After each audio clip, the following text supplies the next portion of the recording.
The faces in the boardroom turned toward me with that mixture of pity and awkward discomfort that signals the end of a career. I stood frozen mid-sentence, my presentation on the massive display behind me showing 3 years of my research, the breakthrough that was supposed to secure our company's future. "I'm sorry to interrupt, Veda," Brielle said, not sounding sorry at all, as she strode in wearing a cream suit that probably cost more than my monthly rent. Ellis's daughter had perfect timing as always, but there's been a change of plan. I watched her glide to the front of the room while my body went numb, fingers still hovering over my clicker. The 6 investors, who minutes earlier had been nodding along to my presentation, now straightened in their chairs, their attention completely redirected. "My father asked me to share some exciting news," Brielle continued, not even glancing my way. "We've developed an alternative approach that shows significantly better market potential." My throat closed as she pulled up her own presentation, effortlessly minimizing mine with a casual gesture that seemed to mirror what she was doing to my entire existence. The room's attention shifted completely as my work disappeared from view. "We don't need your ideas anymore," she said to me, her voice low enough that only I could hear as she passed by, then louder, to the room. "Veda's work laid important groundwork, but we're taking a more innovative direction." I stood there, invisible now, as she showed slides that looked suspiciously like concepts I'd discussed during late nights in the lab. Concepts I'd never formally presented but had written in my personal notebooks. Concepts that somehow now belonged to her. When she finished, the room erupted in applause. Kieran, our lead investor, actually stood up.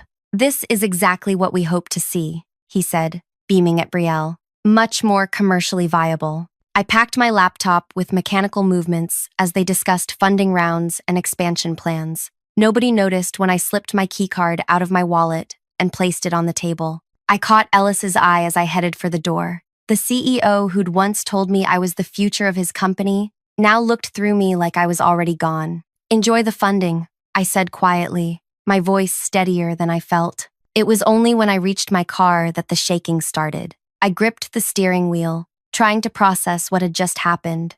3 years of work, my innovation, my future, and most crushing of all, they didn't even need me to explain it. Brielle had studied my work closely enough to present it as her own. I drove home in a daze, already calculating what I needed to withdraw before Ellis realized what I'd done. I had 48 hours at most. Before we continue, if you're enjoying this story, please hit that like button and subscribe to the channel. Your support means everything, and I promise the revenge coming up is worth sticking around for. Drop a comment about what you think Veda should do next. I love reading your theories. My name is Veda. I'm not what most people picture when they think scientific innovator. I don't have advanced degrees from prestigious universities or family connections in the industry. What I do have is an almost supernatural ability to see patterns others miss, and the stubborn persistence to follow them to their conclusion. I grew up watching my mother clean other people's homes, studying at whatever desk or table was available in whatever apartment we could afford that month.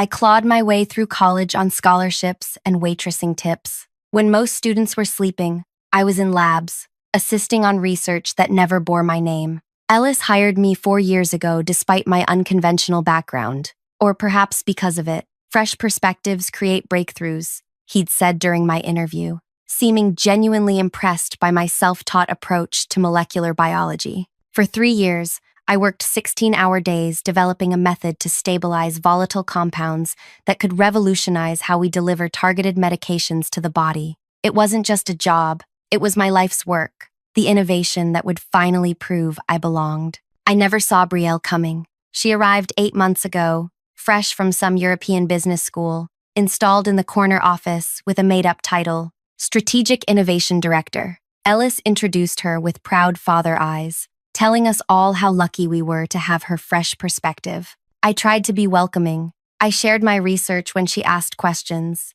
explained my methodology when she seemed interested. I thought she genuinely wanted to learn. "You're brilliant, Veda," she told me once, leaning against my workstation. "But you don't understand how this industry actually works." I didn't realize those words were both a warning and a threat. The meeting with investors had been scheduled for months, my chance to present directly to the people who controlled our future funding. Ellis had personally told me to prepare, had reviewed my slides, had nodded with satisfaction at the results I presented. Then, 3 days before the meeting, Brielle started asking more detailed questions. She insisted on seeing my latest lab notebooks. She wanted to understand the commercial applications more clearly. I opened the door to my apartment now, tossing my keys onto the counter and staring at the emptiness. My cat, Newton, rubbed against my ankles, sensing my distress. I picked him up, burying my face in his fur as the reality crashed over me. She hadn't just stolen my presentation, she'd stolen my future. By this time tomorrow, Ellis would realize what I'd withdrawn, and then the real chaos would begin. My phone buzzed with a text from Zara, my closest friend at the lab. What happened? Everyone's talking, but nobody knows anything. I stared at the message, unsure how to respond. How do you explain having your life's work ripped away? How do you admit you've just walked away from everything you've built? Before I could decide, another message appeared. This one from Ellis himself. We need to talk. Now. I turned off my phone and opened my laptop instead. There was work to do. The next morning dawned with the artificial calm that precedes a storm. I showered, dressed carefully in my most professional outfit, and prepared for the confrontation I knew was coming. My laptop contained everything I needed, the proof that would either save me or destroy us all. When I arrived at the research park, the security guard waved me through with a confused expression. Thought you quit yesterday, he said. Not officially, I answered with a smile that felt like broken glass on my lips. The lab was buzzing with unusual energy when I walked in. Conversations stopped as I passed. Colleagues avoided eye contact. I walked directly to my station and began gathering my personal items, ignoring the whispers that followed me. Zara appeared at my side, her voice low and urgent. Ellis has been looking for you since yesterday afternoon. He's ballistic. What did you do? I carefully placed my coffee mug in my bag. Nothing he didn't deserve. Veda, this isn't like you. Tell me what's happening. Before I could answer, Ellis's voice boomed across the lab. Veda, my office. Now. The walk to his office felt like crossing a battlefield. Every eye tracked my movement, waiting for the explosion. Ellis stood in his doorway, face flushed with anger, his designer suit somehow making him look more desperate rather than powerful. Close the door, he barked when I entered. I did so carefully, then stood waiting. I wouldn't sit unless invited, a small act of defiance that I knew would register with him. Where is it? He demanded. I tilted my head slightly. Where is what, exactly? Don't play games with me. You know exactly what's missing. The investors are arriving in an hour to finalize everything, and suddenly we can't access the core stabilization process, the one you were responsible for. I let his words hang in the air between us, enjoying the way his certainty began to crack in the face of my silence. I'm afraid I don't know what you mean, I said finally. According to yesterday's meeting, you're going with Brielle's concept instead. My ideas aren't needed anymore. Ellis's face darkened. Her concept relies on your stabilization process, which is suddenly incomplete in our systems. What did you remove? I smiled then, the kind of smile that comes from knowing you hold all the cards, while your opponent has just realized they've been bluffing with nothing. I didn't remove anything from company systems, Ellis. That would be unethical, and possibly illegal. Then explain to me why we can't replicate your results this morning. The investors are expecting a demonstration in 60 minutes. The door opened behind me, and Brielle swept in, her confidence from yesterday replaced with barely contained panic. Daddy, the lab team can't. She stopped short when she saw me. What is she doing here? I turned to face her, maintaining my calm. I came to collect my things, since you made it clear yesterday that my ideas aren't needed anymore. Brielle looked from me to her father and back again. You did something. We can't get the stabilization process to work. That's unfortunate, I said, adjusting my bag on my shoulder. Have you tried following your own innovative approach? The one you presented yesterday? The color drained from her face. You know, I was building on your work. Did I? That wasn't mentioned in your presentation. In fact, I believe you specifically said you'd developed an alternative approach. Ellis stepped forward. Enough games. The investors will be here soon. Fix this, and we can discuss compensation, a promotion, whatever you want. I looked at him directly. I'm afraid I can't help you, Ellis. As I said, I didn't remove anything from company systems. Everything I developed while employed here remains intact. Then why isn't it working? Brielle hissed. I checked my watch deliberately. Perhaps because science requires understanding, not just slides and buzzwords. I moved toward the door. Now, if you'll excuse me, I have a meeting of my own to attend. Ellis moved to block my path. You're not going anywhere until you fix this. I kept my expression neutral as I looked up at Ellis. Are you physically preventing me from leaving? Because that would create a whole different set of problems for you. The implied threat hung between us. Ellis was many things: ruthless, calculating, privileged, but he wasn't stupid. After a moment, he stepped aside. His jaw clenched so tight I could almost hear his teeth cracking. This isn't over, he said. Actually, it is, I replied, walking past him. I quit yesterday, remember? When your daughter announced that my ideas weren't needed anymore. I felt their stares burning into my back as I walked through the lab. Colleagues who had been whispering minutes earlier now watched in stunned silence. Most would never dare to stand up to Ellis. His reputation for crushing opposition was legendary. As I reached the main door, Brielle's voice rang out, high and strained. She sabotaged us. She must have. I didn't turn around. I didn't need to see the expressions to know the damage was spreading. Doubt, confusion, fear. The investors would arrive to find chaos instead of confidence. The perfect presentation Brielle had delivered yesterday would crumble when they asked for demonstrations. Outside, I took my first deep breath since entering the building. The morning air felt cleansing after the suffocating tension. I checked my phone. 3 missed calls from unknown numbers, and a text from Zara. What just happened? I got into my car but didn't start it immediately. Instead, I watched the main entrance, waiting. 5 minutes later, Kieran arrived with 2 other investors. Their expensive cars and confident strides spoke of people accustomed to being catered to. They had no idea they were walking into a disaster. Another 10 minutes passed before my phone rang. A number I didn't recognize. I let it go to voicemail. 30 seconds later, it rang again. Same number. This time, I answered. Veda speaking. This is Kieran Walsh. His voice was tight, controlled. We need to talk. I'm listening. Not over the phone. Where are you? I looked at the glass building gleaming in the morning sun. Close by.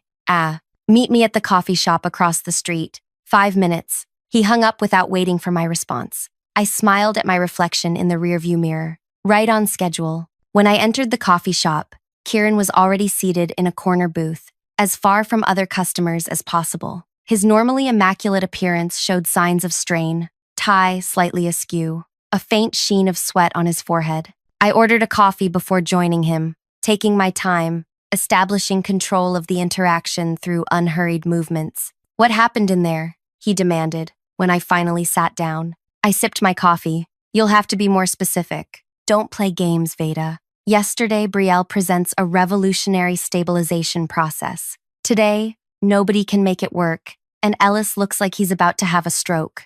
That sounds stressful for them. Kieran leaned forward. 6 investors are ready to commit $80 million in funding, but not if this is smoke and mirrors. I nodded thoughtfully. Interesting dilemma. What do you want? He was direct now, recognizing negotiation when he saw it. Want to fix this.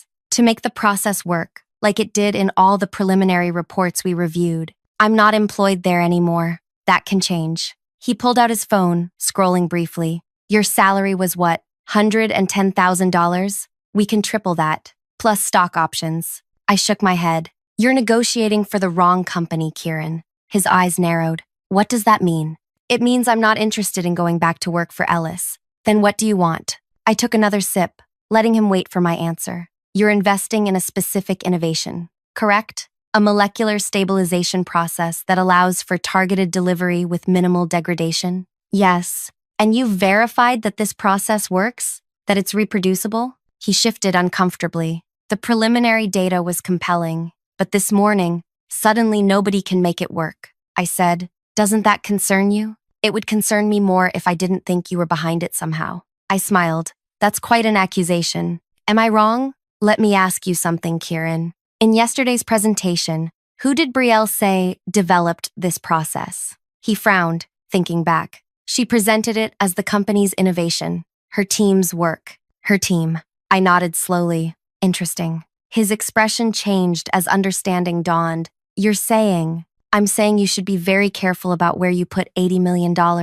I stood up, leaving my coffee half finished, especially when the person presenting can't actually deliver what they're selling. Wait. Kieran reached for my arm, but stopped short of touching me. We need to continue this conversation. I agree, but not here, and not now. I handed him a business card, blank, except for a phone number. Call this number at 3 p.m. today, if you're interested in seeing what actually works. I left him sitting there, staring at the card in his hand. By the time I returned to my apartment, my phone was lighting up with messages. The lab was in complete disarray. Technicians couldn't replicate results that had been consistent for months. Brielle was blaming faulty equipment. Ellis was threatening everyone with termination if they didn't fix it. Zara texted, Ellis just fired Darren for suggesting the process might be flawed. What is happening? What is happening? I didn't respond. Instead, I opened my laptop and began preparing for my 3 p.m. meeting. Everything needed to be perfect.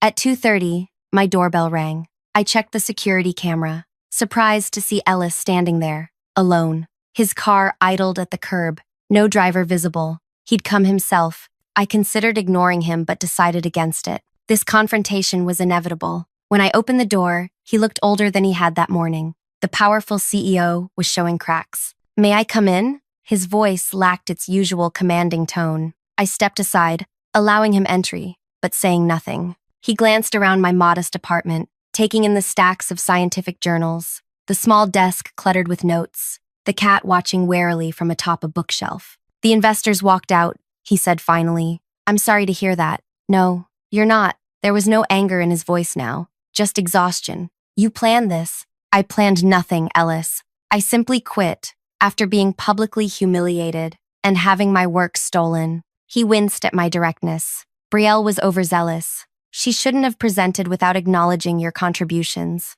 Contributions? I laughed, the sound harsh even to my own ears. That's an interesting way to describe creating the entire process. We can fix this, he said, moving to sit on my sofa without invitation. Come back. Full credit. Higher position. Name your terms. I studied him, this man who had once represented opportunity to me. Why would I trust you now? Why would I trust you now? Because without you, we lose everything. The company, the funding, everything we've built. You mean everything I built while you took the credit? He flinched but didn't deny it. What do you want, Veda? I want you to leave. Be reasonable. We both lose if you. No, Ellis. Only you lose. I glanced at my watch. I have a meeting to prepare for. His face darkened. With who? That's not your concern anymore. He stood, anger replacing fatigue. You can't take our research to competitors. Everything you developed belongs to the company. I didn't take anything that belongs to the company, Ellis.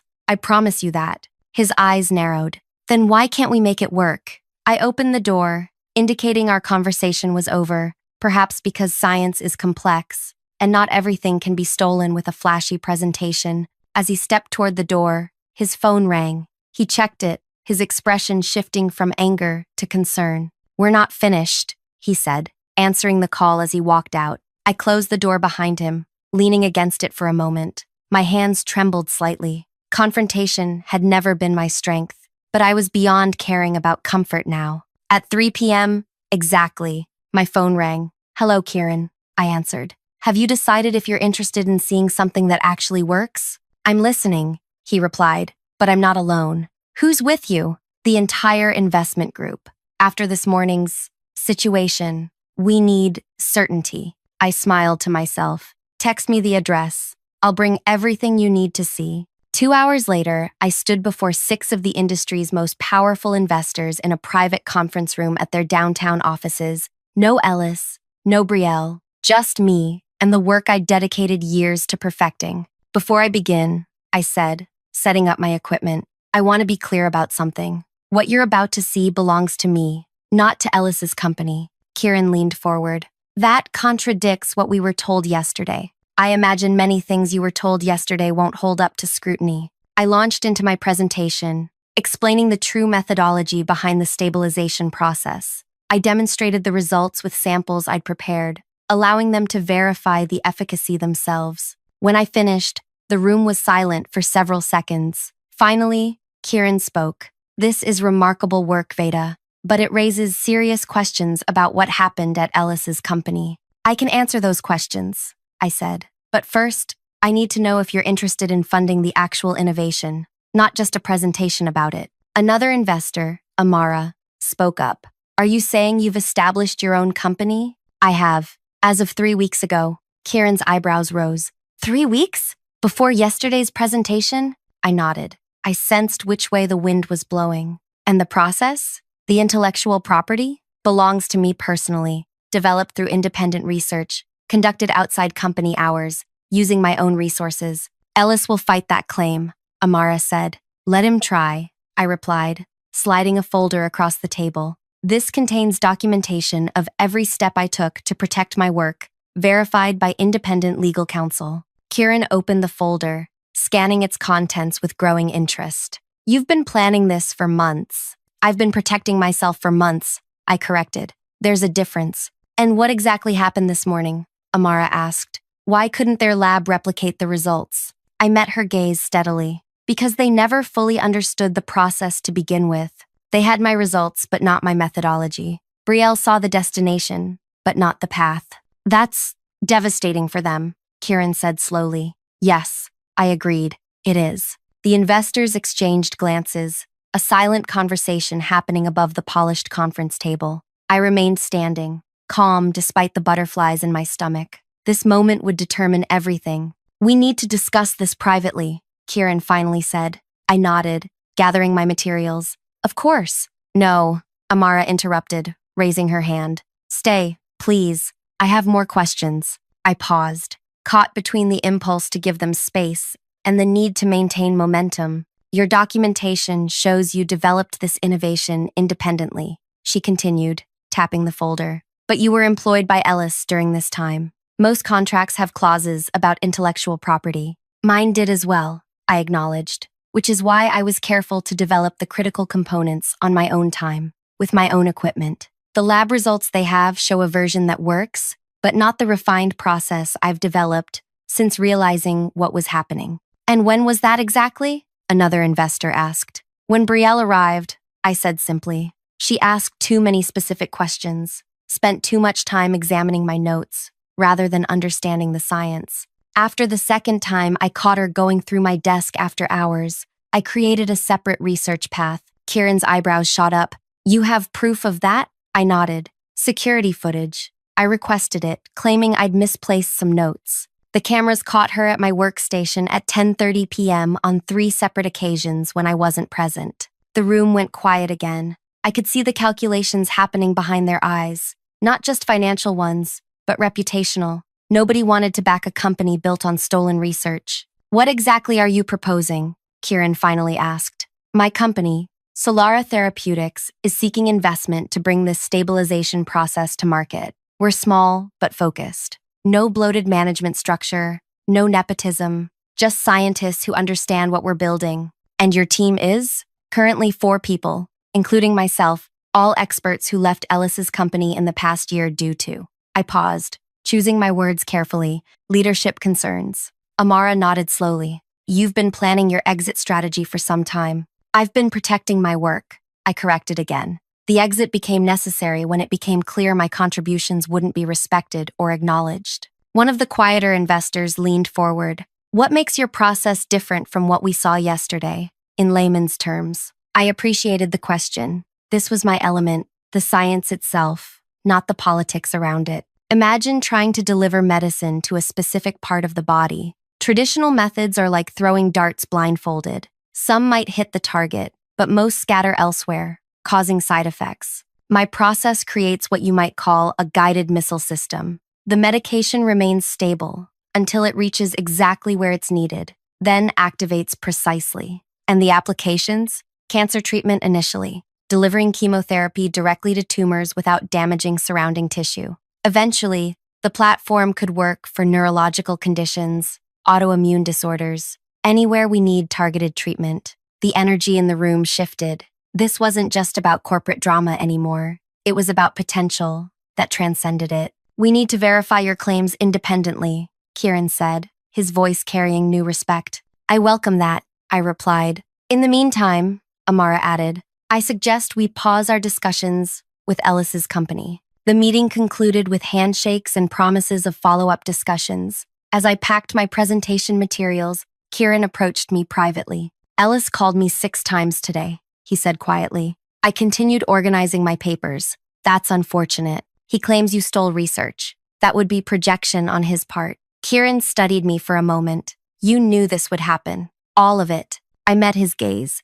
I knew what kind of people I was dealing with. The rest was just paying attention. As I left the building, my phone vibrated with a text from Zara. Total meltdown happening. Ellis firing people left and right. Brielle locked herself in the bathroom crying. What did you do? I didn't respond. Some things were better explained in person. When I reached my car, another message appeared. This one from Ellis himself. This isn't over. You've made a serious mistake. I stared at the words, feeling not fear, but a strange calm. The threat was expected, predictable, like everything else about Ellis when you understood what motivated him. That evening, I met Zara at a quiet restaurant across town, away from anyone who might recognize us. She arrived looking exhausted, her lab coat exchanged for a sweater that couldn't hide the tension in her shoulders. I've never seen anything like today, she said immediately, not even waiting to sit down. Ellis completely lost it. He threw a chair through his office window.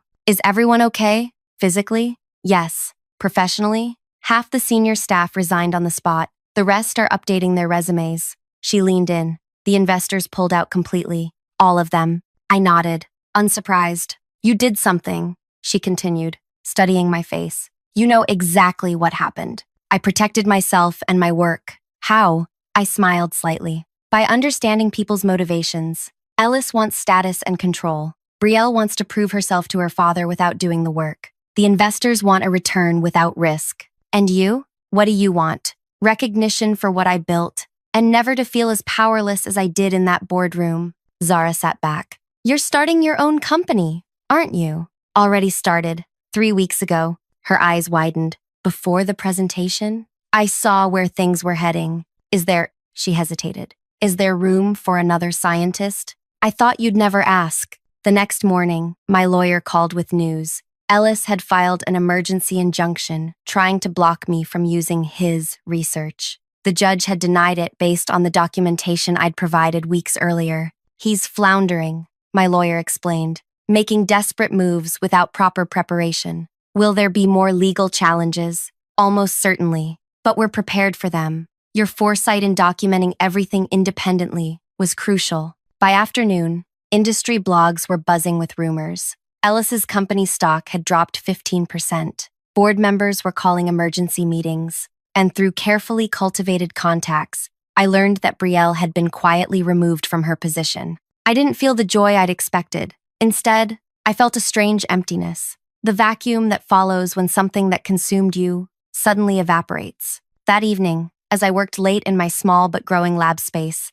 the security system alerted me to a visitor. The camera showed Brielle standing outside, looking nothing like the confident woman who had interrupted my presentation. Her hair was pulled back carelessly, her clothing rumpled, her posture defeated. Against my better judgment, I buzzed her in. She entered cautiously, glancing around the modest space with surprise. This is it? This is what destroyed us? You destroyed yourselves, I replied. I just refused to go down with you. She sank into the nearest chair without waiting for an invitation. My father won't speak to me. The board removed me this morning. Her voice held no tears, just disbelief. Everything's gone. What did you expect would happen when you stole someone else's research without understanding it? I didn't steal it, she insisted automatically, then stopped herself. I adapted it, improved the presentation. Science isn't about presentations, Brielle. It's about truth, about putting in the hours to understand complex systems. There are no shortcuts.